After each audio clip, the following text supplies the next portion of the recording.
मैं डॉक्टर खिलेश्वरी पतंजलि योग सूत्र के सेकंड अध्याय साधन पाद में आप सबका स्वागत करती हूँ। हमने पिछले वीडियो में समाधि पाद में देखा कि योग की क्या विशेषताएं हैं, उस पर पतंजलि जी ने किस तरह से प्रकाश डाला, कैसे योग में रुचि पैदा किया जाए और अभ्यास तथा वैराग्य और ईश्वर प्राणिधान का योग में क्या महत्व है।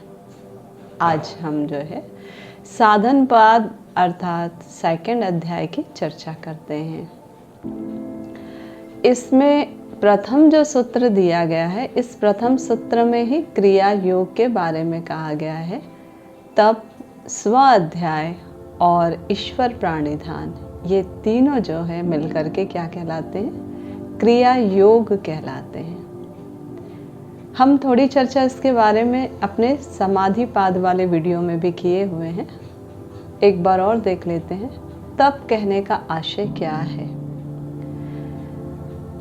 अपने वर्ण के अनुसार, अपनी परिस्थिति के अनुसार और अपनी क्षमता के अनुसार अपने स्वधर्म का पालन करते हुए यदि हम कुछ कष्ट को सहन भी करते हैं और सहर्ष उसे स्वीकार कर लेते हैं तो ये तप कहलाता है। जैसे हम उपवास तो करते हैं, व्रत करते हैं, उस समय शरीर को कष्ट भी होता है, फिर भी एकदम राजी खुशी करते हैं कि हाँ, आज तो हमने उपवास किया है। ऐसे ही तप में भी जो भी कष्ट हो रहा है उसको अगर हमने हृदय से स्वीकार करके किया तो वो तप कहलाता है। सेकंड है स्वाध्याय की हम बात करते हैं। अपने कर्तव्य क्या है, अकर्तव्य क्या है, इसको हम जानते हुए जो हमारे वेद हैं, हमारे शास्त्र हैं, हमारे जितने महापुरुष हुए हैं, उनके द्वारा लिखे गए जो लेख हैं, उन सब का जब अध्ययन करते हैं और कुछ हमारे ईश्वर जिनको हम अपना इष्ट देव मानते हैं, या फिर गायत्री मंत्र है, और पतंजलि योग सूत्र में तो सीधा ओंकार जो है ईश्वर के लिए कहा है, उसका हम चैंटिंग करते हैं, तो ये सब स्व अध्याय के अंतर्गत आता है। और फिर हमारा ईश्वर प्राणिधान आता है। तो ईश्वर प्राणिधान कहने का आशय ईश्वर के प्रति पूरा समर्पण कर देना, चाहे वो जिस भी तरीके से हो, गायन के तरीके से हो, भजन में हो, या फिर नृत्य के माध्यम से, जो भी हमसे जमता है वो ईश्वर प्राणिधान कहलाता है। और यही तीनों हमारे क्रिया योग के अंतर्गत आता है। साधन पाद के दूसरे सूत्र में पतंजलि जी ने बताया है कि क्रिया योग किस तरह से अविद्या जैसे दोष जो होते हैं उसको कम करने का काम करता है। समाधि की सिद्धि अगर हमें प्राप्त करनी है तो क्रिया योग समाधि सिद्धि में और क्लेशों को कम करने में किस प्रकार सहायक है, इस बात को द्वितीय सूत्र में उन्होंने बताया है। तृतीय सूत्र अगर हम देखें साधन पाद के, तो महर्षि पतंजलि जी ने ईश्वर की संकल्पना का विश्लेषण बहुत सुंदर तरीके से किया है। अविद्या है, अस्मिता है, राग, द्वेष और अभिनिवेश, ये 5 प्रकार के जो क्लेश हैं इनका उल्लेख करते हुए किया है। अब ये जो 5 हमारे क्लेश हैं, ये 5 क्लेश में सबसे पहला है अविद्या। क्या है अविद्या? जो अज्ञान है, जो हमारी चेतना में अज्ञानता भरी होती है ना, जिसके कारण हम बेचैन होते हैं, अप्रसन्न रहते हैं, हमें पीड़ा होती है, कष्ट होता है, यही तो अविद्या है। पतंजलि जी कहते हैं कि हमारे 5 क्लेश में अगर सबसे शक्तिशाली क्लेश किसी को माना जाता है, देखा गया है, तो वो शक्तिशाली क्लेश जो है वो है अविद्या। अविद्या जो है इसको 5 प्रकार चार प्रकार से जो है बताया गया है कि अविद्या के कौन कौन से क्वालिटीज़, कौन कौन से प्रकार होते हैं। पहला जो होता है वो होता है प्रसुप्त। कहने का मतलब है अविद्या जो है इस रूप में हमारे चित्त में विद्यमान तो है पर कार्य नहीं कर रही है। समय आने पर जो है ये अविद्या जो है अपना कार्य करना प्रारंभ कर देती है। सेकंड उन्होंने बताया है कि अविद्या जो है तनु रूप में भी होता है। कहने का मतलब है जो कार्य करने की शक्ति है ना, उसका जब योग के साधनों के द्वारा हम कम कर देते हैं या उसका ह्रास हो जाता है, कम हो जाता है, तो साधक जो है उनको धीरे धीरे दबा देता है। ये कहलाता है आपका तनु। और फिर इसी में जो है जैसे एक हम कहते हैं अगर राग जो है उभरा हुआ है तो द्वेष कैसा हो जाएगा, दबा हुआ रहेगा। ये तनु के अंतर्गत आता है। थर्ड जो होता है विक्षिन्न कहा है अविद्या का थर्ड रूप विक्षिन्न रूप होता है। तो कैसा होता है ये विक्षिन्न रूप हमारा, जब कोई क्लेश जो है उदार रूप में आता है, कहने का मतलब उभर करके सामने दिख रहा हो, तो दूसरा जो क्लेश होगा उसके सामने दब जाएगा।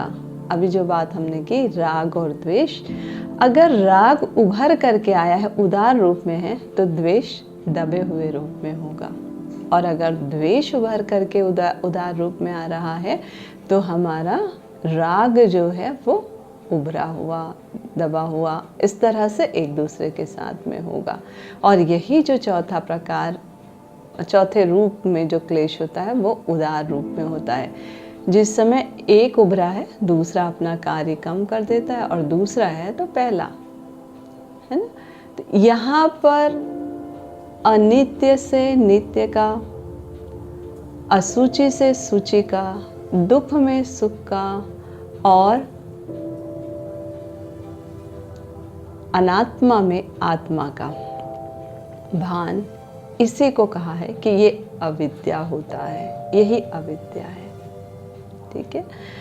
और फिर सेकंड जो क्लेश होता है उस सेकंड को क्लेश को कहा गया अस्मिता, अर्थात जो मैं और मेरा, हम ये जो अपने आप में उलझे होते हैं, अपने आप के विचार में होते हैं, यही अस्मिता है। यही हमारे अस्तित्व के साथ जो है हमें एक होने से या हमारी अलग पहचान करने से रोकता है। जब हमारे अंदर अपनी श्रेष्ठता या हीनता की भावना आ जाती है तो अपने आप को हम कष्ट देते हैं। यही अस्मिता हमें परेशान करती है और हमारे परेशानी का कारण बनती है। फिर थर्ड देखते हैं राग, किसी वस्तु के प्रति या किसी व्यक्ति के लिए बहुत ही ज़्यादा तृष्णा होना, उसी में मन का अटका होना, जिससे हम परेशान हो रहे हैं। ये हमारा क्या कहला रहा है, राग कहला रहा है। द्वेष की बात करें तो घृणा जो होता है या फिर नफरत जो होती है हमारी, वो द्वेष कहलाता है। और ये कब होता है, जब राग नहीं होता तो द्वेष की स्थिति हो जाती है। और फिर आता है लास्ट क्लेश, अभिनिवेश। तो अभिनिवेश एक भय जो होता है, डर जो होता है, जैसे मृत्यु का एक भय होता है, डर होता है, ये हमारा कहलाता है अभिनिवेश। तो इस तरह 5 प्रकार के क्लेशों का उल्लेख जो है पतंजलि जी ने किया है, जो हमारे पीड़ा का कारण या दुख का कारण होता है। और इन सब में जो सबसे पावरफुल होता है वो होता है अविद्या, क्योंकि इस अविद्या के कारण ही तो बाकी क्लेशों का भी जन्म होता है। और ये अविद्या हमारे जीवन में 4 रूपों में जो है होता है। पतंजलि जी इसी के साथ जो है कहते हैं कि एक चित्त प्रसादन भी होता है। कहने का उनका आशय ये है कि हम जब किसी से बातचीत करते हैं तो उस समय हमारे मन को हम कैसे संतुलित रखें, कैसे प्रसन्न रखें, उसको कहा गया है चित्त प्रसादन, है ना। जब हम लोगों से बात करते हैं तो कहीं ना कहीं किसी चीज़ में उलझ जाते हैं, तो शांत रखने का भी तो एक तरीका होना चाहिए। तो पतंजलि जी का कहना है कि इस धरती पे लोग जो है 4 प्रकार के तो होते हैं, उसके हिसाब से आप तय कर लें कि आपको क्या करना है। तो पहली बात कहते हैं मैत्री। जो लोग प्रसन्न होते हैं, खुश रहते हैं, उनके साथ मित्रता करो। उनके साथ मित्रता करने का एक फ़ायदा ये है कि आप तो खुश होंगे, आपके साथ साथ आपके आसपास के लोग, आपके परिवार के लोग सब प्रसन्न होंगे। इसका कारण है कि आप प्रसन्न लोगों से मित्रता कर रहे हैं, तो आपके अंदर जो है ईर्ष्या जैसी भावना नहीं आएगी, तो दुख का कारण ही नहीं उत्पन्न होगा। दूसरी बात कहते हैं करुणा। करुणा उनके प्रति रखो जो लोग पीड़ित हैं। अप्रसन्न लोगों से तो दोस्ती करो मत, और ना ही दया भाव रखो, पर जो पीड़ित हैं उनके लिए करुणा रखना है, दया नहीं रखना है। करुणा और दया जो होता है दोनों में अंतर है। हम अगर किसी के प्रति दया भाव रखते हैं, इसका मतलब है कि सामने वाले व्यक्ति को हम क्या कर रहे हैं, लाचार बना रहे हैं, पंगु बना देते हैं। तो दया नहीं, उनको सपोर्ट करना है, करुणा के रूप में करना है। फिर तीसरी बात कहते हैं मुदिता। जो लोग अच्छा काम कर रहे हैं, जो लोग सराहनीय काम कर रहे हैं, जो लोग आशीर्वाद पूर्ण काम कर रहे हैं, ऐसे लोगों की सराहना करो। हमेशा ऐसे लोगों का साथ दो, प्रसन्न रहो। क्यों? अगर आप ऐसे लोगों के साथ हैं, उनकी सराहना कर रहे हैं, तो आपके अंदर स्पर्धा और ईर्ष्या जैसी भावना नहीं आएगी। और जब ये दोनों बातें नहीं आएंगी तो आप तो खुश रहेंगे, आपके साथ साथ औरों को भी खुश रखेंगे। ये बात पतंजलि जी ने जो है इस चित्त प्रसादन में कहा है। और लास्ट उन्होंने कहा है कि उपेक्षा। जो लोग अप्रसन्न हैं, खराब काम करते हैं, उन लोगों के प्रति उदासीनता, उन्हें छोड़ देना है ये बात नहीं, हाँ उन्हें जो है समझाइश दे देते हैं और समझाने के बाद में उनको नज़रअंदाज कर दीजिए। ऐसा करने से आपका मन शांत रहेगा, आप खुश रहेंगे। इसलिए हमें क्या करना है, इन लोगों को समझाकर छोड़ देना है। इस तरह पतंजलि जी कहते हैं अपने जीवन को अगर सुंदर बना करके रखना है, विनित तरीके से अगर आपको चलना है, तो क्या करना चाहिए, एक तत्व अभ्यास की ओर बढ़ना है। और एक तत्व अभ्यास की ओर बढ़ने के लिए क्या चीज़ इम्पोर्टेंट है, कौन सी बात महत्वपूर्ण आ जाती है, अपने मन को सुंदर रखना है, चित्त प्रसादन में लगा करके रखना है। ऐसे ही आगे पतंजलि जी कहते हैं कि हमारा जो योग का मार्ग है ना, उस योग के मार्ग में जो है कुछ तो बाधाएं भी आती हैं। क्यों आता है? हमारे मन के विकर्षण के कारण योग के मार्ग में बाधा आती है। तो मन के विकर्षण का रीज़न, जब मन अस्थिर हो जाता है, असक्षम हो जाता है, हमारा मन जो है, हम जो है लापरवाह हो जाते हैं, या फिर हमारा मति भ्रम हो जाता है, तो ऐसे सारे कारणों से जो है मन में विकर्षण उत्पन्न होता है। और जब विकर्षण उत्पन्न होता है तो योग के पथ पर जो है बाधाएं उत्पन्न होने लगती हैं, अंतराय आने लग जाता है। और इन बाधाओं की संख्या पतंजलि जी ने 9 बताई है। सबसे पहला उन्होंने कहा है व्याधि। व्याधि जो होता है वो शारीरिक बीमारी होती है, उसको कहते हैं व्याधि। दूसरा जो होता है स्त्यान, मानसिक जो बीमारी होती है, जिसमें सुनने, समझने, अभ्यास करने, पालन करने, ये सब की जो है असमर्थता हो जाती है, उदासीनता आ जाती है, तो इसको उन्होंने स्त्यान कहा है। तीसरा उन्होंने योग के मार्ग में बाधा जो बताया है वो बताया है संशय को बताया है।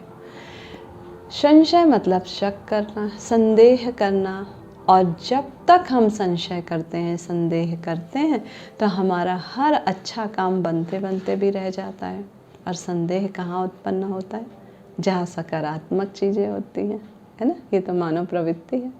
तो पतंजलि जी कहते हैं कि संशय जो होता है वो 3 प्रकार से होता है। कौन कौन से 3 प्रकार होते हैं? क्या मैं बहुत अच्छा हूँ? क्या मैं ये सब कर सकता हूँ? तो अपने आप पर संशय हो रहा है कि मैं कर पाने में सक्षम हूँ कि नहीं। और दूसरी बात का संशय होता है, क्या यह सब ठीक है? ये सब कर पाने में अच्छा है कि नहीं। मतलब आप किसी तकनीकी पर, टेक्निकल पर जो है सोच रहे हैं। जैसे एक एग्जांपल, अभी आप पतंजलि योग सूत्र का यूट्यूब तो देख रहे हैं, वीडियो देख रहे हैं, तो आपके मन में क्या ये सफिशिएंट होगा मेरे एग्ज़ाम के पर्पज़ से, या मैं पतंजलि योग सूत्र को प्रॉपर तरीके से पर्याप्त जान पाने में ये पर्याप्त है, या सिर्फ लोगों ने जो है वीडियो बना दिया, डाल दिया क्योंकि उनको जो है लाइमलाइट में रहने का शौक़ है। मतलब एक संशय आपके अंदर यहाँ पर भी उत्पन्न हो गया। और तीसरा जो संशय की स्थिति उत्पन्न होती है, वो तीसरे संशय की स्थिति उत्पन्न होती है कब? वह क्या कर रहा है, वह क्या चाहता है, किसी और पर आपको संशय होने लग जाता है। और जब ये सब होता है तो इस स्थिति में जो है आपका विकास तो रुकेगा ही, और आपके मार्ग में बाधाएं भी उत्पन्न हो जाएंगी। फिर उन्होंने चौथा बताया है प्रमाद। प्रमाद का मतलब होता है उन्माद। अंतःकरण की दुर्बलता जो होती है उसको प्रमाद कहते हैं। कहने का आशय जानबूझकर गलत करना, जानबूझ करके उस पर अपने लिए, अपने मार्ग में बाधा उत्पन्न करना। जैसे मैं एक एग्जांपल देती हूँ, मेरी मदर को बीपी का प्रॉब्लम है, फिर भी वो खाने में ज़रूरत से ज़्यादा नमक लेंगी। मना करने पर वो उल्टा हम लोगों पे बरसती हैं। तो ये असतर्कता जो है, ये लापरवाही है, वो अपने लिए खुद कष्ट पैदा करने वाली हो जाती है। तो ये कहलाता है प्रमाद। और फिर उन्होंने 5वीं बात कही है आलस्य। शारीरिक जो सुस्ती होती है, या फिर आलस जो होता है, भारीपन होता है, उसको कहते हैं। जैसे अब हम सब तो हमेशा कहते हैं हम तो बहुत स्वस्थ हैं, अच्छे से इतना काम धाम करते हैं, फिर क्या ज़रूरत है कि प्राणायाम करें, क्या ज़रूरत है कि हम आसन करें। और वहाँ पर एक आलस आ जाता, अरे चलो छोड़ो आज क्यों करें। तो ये आलस है ना। और फिर आ जाता है अविरति।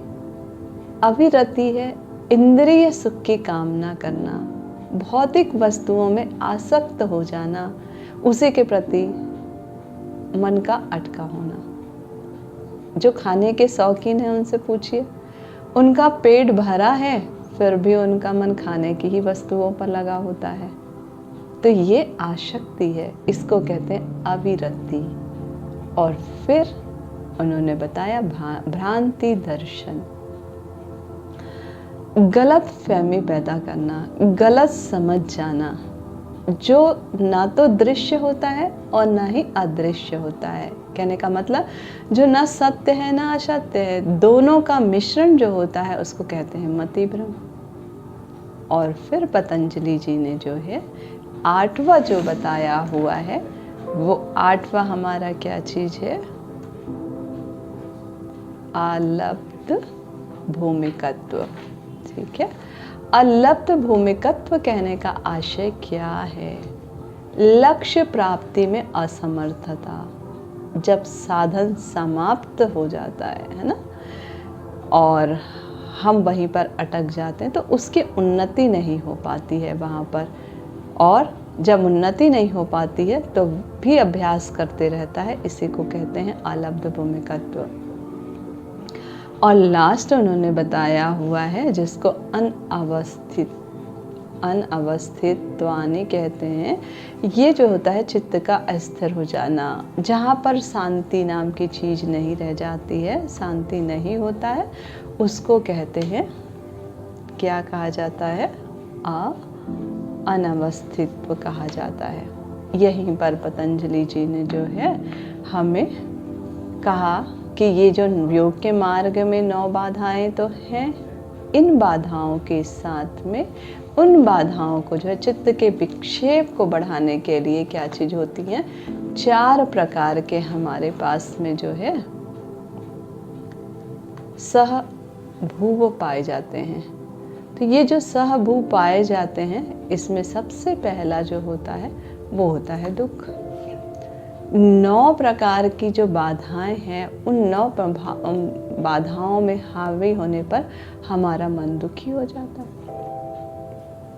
फिर दूसरा उन्होंने बनाया हुआ है दौर्मनस्य। हमारे मन का द्वंद्व जो चलते रहता है।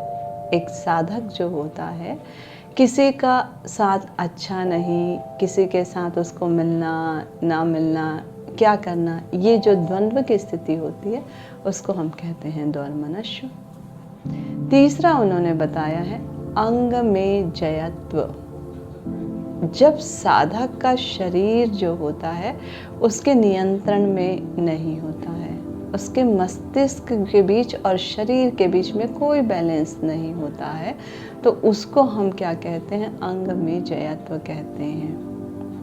मन शरीर के अनुसार नहीं चल रहा है, शरीर मन के अनुसार नहीं चल रहा है, दोनों अलग अलग चल रहे हैं। और फिर उन्होंने बताया श्वास प्रश्वास।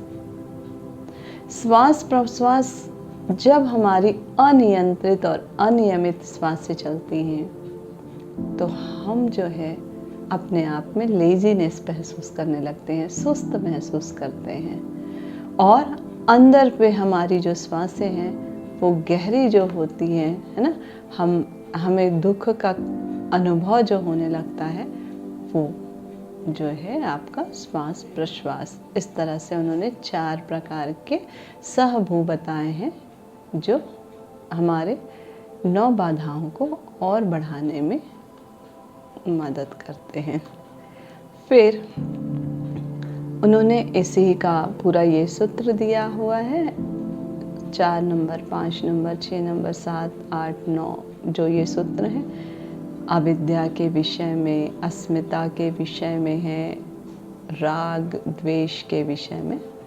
फिर पतंजलि जी आगे कहते हैं यम नियम आसन। ये जो होता है अष्टांग योग की बात पतंजलि जी कहते हैं कि मानवीय चेतना जो होता है वो मानवीय चेतना किस तरह से होता है, कहीं ना कहीं एक अंकुरित बीज के समान होता है।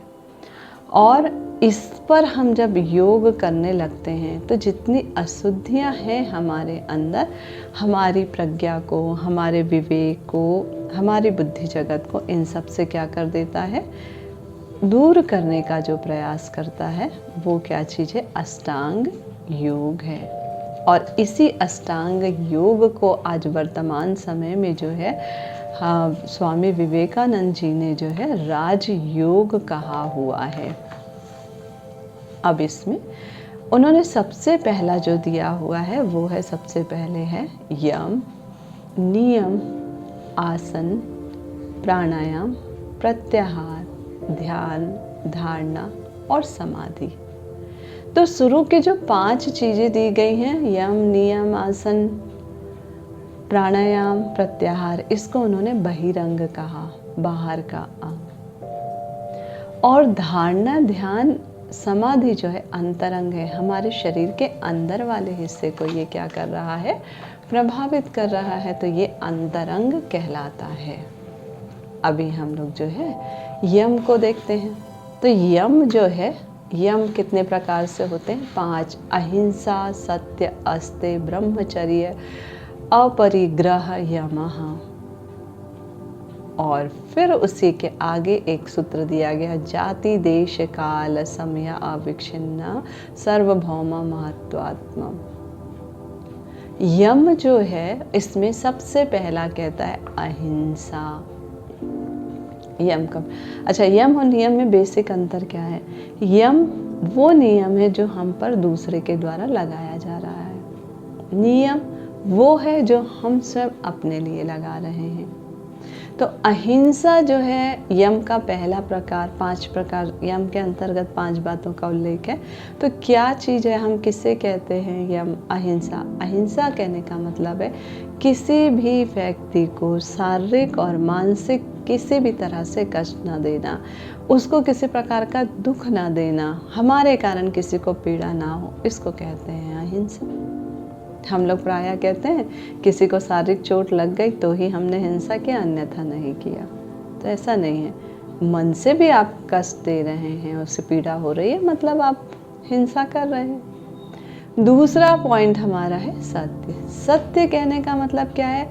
जो विद्यमान है, जिसका अस्तित्व है, जो बदलता नहीं है, वही सत्य है।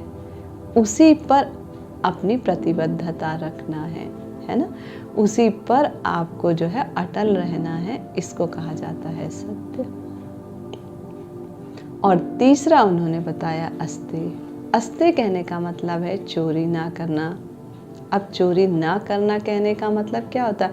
सिर्फ एक सामान को उठा करके दूसरे सामान को ले जाना, यही चोरी नहीं है। चोरी हर तरह से हो सकता है। जैसे हमें जो है किसी का कोई बात अच्छा लगा, अब हमने उसकी बात को हर जगह उठा करके बोलना, अपनी चीज़ों में फिट करना शुरू कर दिया, तो हमने चोरी तो किया, क्योंकि वो चीज़ उन्होंने बना करके रखा हुआ है ना। किसी की कॉपी कर लेना, जिसके कारण सामने वाला व्यक्ति, कभी कभार कुछ चीज़ों को करना अलग है, पर आपने उसको अपने ही चीज़ों में शामिल कर लिया है, तो ये चोरी है। चौथी जो बात होती है वो होता है ब्रह्मचर्य। ब्रह्मचर्य मतलब आप अपने आप को शक्तिशाली और ऊर्जावान बनाने के लिए जो है इस ब्रह्मचर्य का पालन करते हैं। तो केवल इंद्रिय सुख वाली बात नहीं कही जा रही है ना ब्रह्मचर्य। अपनी चेतना को उतना ही सजग और स्थूल शरीर के साथ में रखना, ये ब्रह्मचर्य है। और फिर लास्ट जो होता है वो होता है अपरिग्रह। आवश्यकता से अधिक धन का संचय ना करना ही क्या कहलाता है? अपरिग्रह कहलाता है। और आप देखते हैं कि हम क्या करते हैं, उसी पे लगे होते हैं जितना लोगों से धन संचय कर सकते हैं। हमारा जो पिछले जन्म का ज्ञान है, हम जितने संवेदनशील हैं, है ना, उन सारी चीज़ों को ध्यान रखते हुए कार्य जब करने लग जाते हैं तो यही हमारे अपरिग्रह के अंतर्गत आता है। जैसे वस्तुओं का संग्रह करते हैं, वैसे इच्छाओं का भी हम संग्रह करते हैं। तो अपनी इच्छाओं के संग्रह को जो है कम कर देना अपरिग्रह के अंतर्गत आएगा। फिर पतंजलि जी ने जो है नियम बताए। नियम वो है जो हम अपने ऊपर खुद लागू कर रहे हैं, अपने लिए लागू कर रहे हैं, अपने जीवन में परिवर्तन करने के लिए, है ना। तो ये नियम उन्होंने 5 प्रकार से दिया हुआ है। शौच, संतोष, तप, स्व अध्याय, ईश्वर प्राणिधान, नियमः। शौच पहला नियम। शौच मतलब होता है पवित्रता, ना कि बिंदेश्वरी पाठक जी का शौचालय वाले शौच की बात कही जा रही है। तो हम अपने शरीर बाहरी आवरण का कितने अच्छे तरीके से स्वच्छता या शौच करते हैं। अच्छे जो हैं वॉशिंग, बॉडी वॉश आते हैं, है ना, और डिओड्रेंट आते हैं, स्प्रे आते हैं, आप उनको लगा करके बाहर से तो काफ़ी अपने आप को अप टू डेट बना लेते हैं, पर अंदर को कैसे करेंगे? अंदर में कौन से डिटर्जेंट का घोल डालेंगे, कौन सा स्प्रे डालेंगे जिससे आपका अंदर मन जो है साफ सुथरा हो जाए, पवित्र हो जाए? इसके लिए तो पतंजलि जी ने कहा है कि जब आप योग करने लगते हैं, अभ्यास करने लगते हैं, वैराग्य की स्थिति में आ जाते हैं, तभी आपके अंदर मन का जो है क्या होता है, शौच होता है। तभी आप उस शौच में पहुंच पाते हैं। फिर उन्होंने सेकंड बताया है संतोष। संतोष कहने का मतलब क्या? आपका प्रसन्न होना, संतुष्ट होने की प्रवृत्ति, आपकी आदत। हम लोग प्रायः क्या करते हैं, ना खुश रहेंगे, कितना भी अच्छा हो, कुछ भी हो तो भी ना खुश होते हैं, है ना। पर सदा खुश रहो, हर परिस्थिति में खुश रहो, यही तो तृप्ति है, यही तो संतोष है। और जब हम मुस्कुरा करके चलते हैं तो अपनी आज़ादी को बचा करके रखते हैं। इस संतोष की बात कही गई है। और संतोष एक प्रकार का अभ्यास है, बिना किसी शर्त के खुश रहना, ये संतोष। फिर थर्ड जो है वो है तप, जिस पर हमने काफ़ी चर्चा किया है इससे पहले क्रिया योग में। तप कहने का मतलब है कि आपके सामने विपरीत परिस्थितियां भी आ रही हैं, आपके इच्छा के विपरीत भी कार्य हो रहा है, वैसी स्थिति में भी आप खुश रहें, उस स्थिति में भी आप सुखपूर्वक काम करें, तो ये तप है। और फिर है स्वाध्याय। स्वाध्याय कहने का मतलब है हर अच्छे अच्छे ग्रंथों का अध्ययन, महापुरुषों के द्वारा लिखे गए ग्रंथों का, लेखों का अध्ययन। बिना किसी अनुभव के ग्रंथ को पढ़ लेने से जो है आपको स्वाध्याय मिलेगा नहीं, उसका एक अनुभव हो, उसके बारे में थोड़ा जाने, उसको मनन करें, तब वो स्वाध्याय में आएगा। और फिर लास्ट होता है ईश्वर प्राणिधान। तो ईश्वर प्राणिधान में हमने क्या देखा था कि हमारे अंदर जो भी है उसका पूरा समर्पण हमें किसको कर देना है, ईश्वर को कर देना है, पूरी दिव्यता को समर्पित कर देना। पतंजलि जी ने कहा कि ईश्वर प्राणिधान है। और ऐसा आप जब करते हैं तो आप प्रेम से, ज्ञान से, खुशियों से, सत्व से भर जाते हैं। ये हो गया हमारा यम और नियम। फिर पतंजलि जी ने जो है हमें एक क्या दिया हुआ है, आसन।